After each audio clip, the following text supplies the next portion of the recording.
दोस्तों नमस्कार प्रणाम। आप सभी का हमारे यूट्यूब चैनल में स्वागत है और आप सभी देख रहे हैं स्टोरी वॉइस और मैं हूं चंदन। दोस्तों आज बात करेंगे कि आखिर परसिमन बिल के बारे में कि परसिमन बिल क्या है और इसको पास करने क्यों जरूरी है और इससे भारत की जनता को क्या लाभ होने वाला है और आखिर इस बिल को लेकर के लोकसभा में इतना बवाल क्यों मचा हुआ है। दोस्तों इन सारी चीज़ों पर आप सभी को बताने वाले हैं कि आखिर परसिमन बिल जो है क्या है।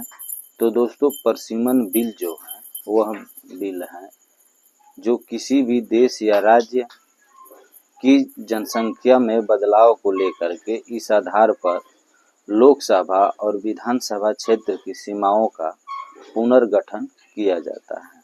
और इसका मुख्य उद्देश्य यही होता है कि इसको सुनिश्चित करना रहता है कि यहाँ से यहाँ तक विधानसभा क्षेत्र और यहाँ से यहाँ तक लोकसभा क्षेत्र रहेगा और इससे दोस्तों सदस्य मतदाता और उन सारे मतदाताओं की संख्या लगभग समान हो जाती है। दोस्तों परसिमन विधेयक 131वां संविधान संशोधन बिल है और दोस्तों इस परसिमन विधेयक का मुख्य प्रावधान या उद्देश्य बहुत सारा रहता है। दोस्तों सबसे पहले तो इसमें सीटों की संख्या बढ़ जाती है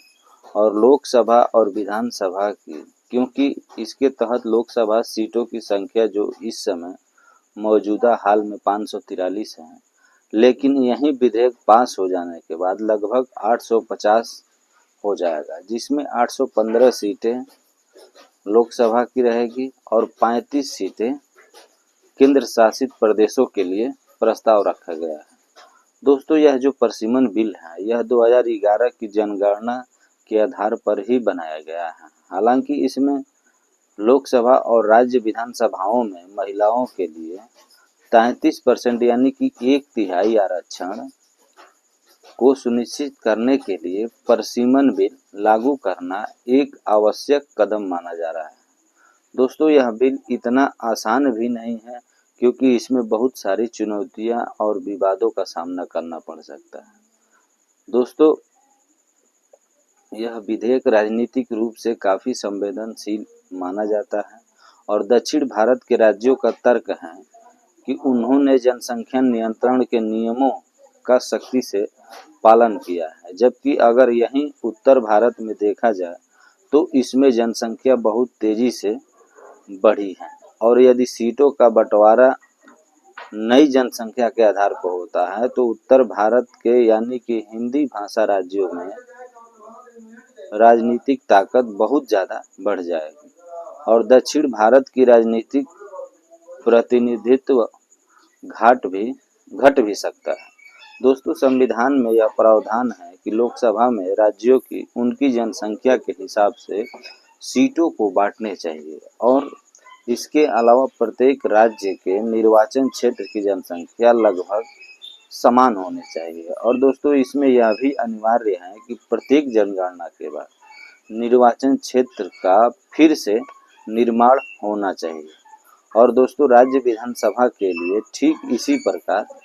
का नियम लागू होता है। दोस्तों 1976 में 42वें संशोधन के माध्यम से लोकसभा में प्रत्येक राज्य की कुल सीटों की संख्या और राज्य विधानसभा की कुल सीटों की संख्या 1971 की जनगणना के आधार पर फ्रीज यानी कि स्थिर हो गई थी और उसके बाद सन 2000 के बाद पहली बार जनगणना का प्रकाशन लागू की गई थी और 2001 और 84वीं संविधान संशोधन के बाद से इस पर 2026 से पहले जनगणना का प्रकाशन बढ़ा दिया गया था और यह राज्यों को प्रोत्साहित करने का एक नया कदम माना जाता है ताकि वह जनसंख्या को स्थिर करने का अपने एजेंडे को प्रभावित तरीका से बढ़ा सकते। दोस्तों 2023 में 106वां संविधान संशोधन पारित किया गया है और इसके तहत लोकसभा और राज्य विधानसभाओं में महिलाओं की सीट के लिए 1/3 सीटें आरक्षित की गई।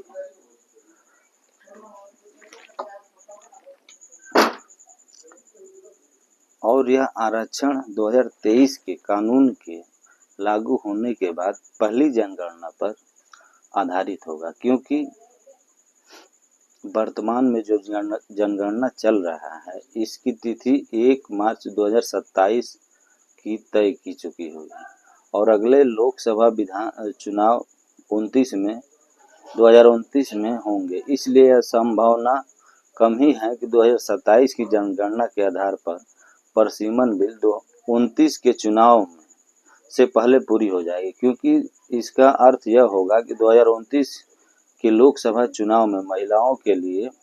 आरक्षण लागू नहीं हो पाएगा और पिछला परिसीमन आयोग 2002 के गठित किया गया था और इसके हिसाब से जो आदेश हैं वह 2008 में अंतिम रूप दिया गया था।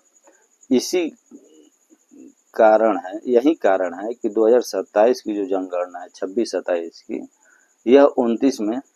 लागू नहीं हो पाएगा। दोस्तों, संविधान का यह प्रावधान है कि लोकसभा में राज्य की सीटों का आवेदन 1971 की जनगणना के आधार पर होगा, लेकिन 2026 के बाद होने वाली पहली जनगणना तक लागू रहेगा, क्योंकि बिल का प्रावधान को हटाते हैं और अगली परिसीमन प्रक्रिया को 2011 की जनगणना के आधार पर करने की अनुमति देता है। और इस बदलाव से लोकसभा की कुल सीटों में राज्य के हिस्से में महत्वपूर्ण परिसीमन हो जाएगा। जैसे उदाहरण में अगर देखा जाए तो लोकसभा में मौजूदा संख्या बनी रहती है। जैसे तमिलनाडु की सीट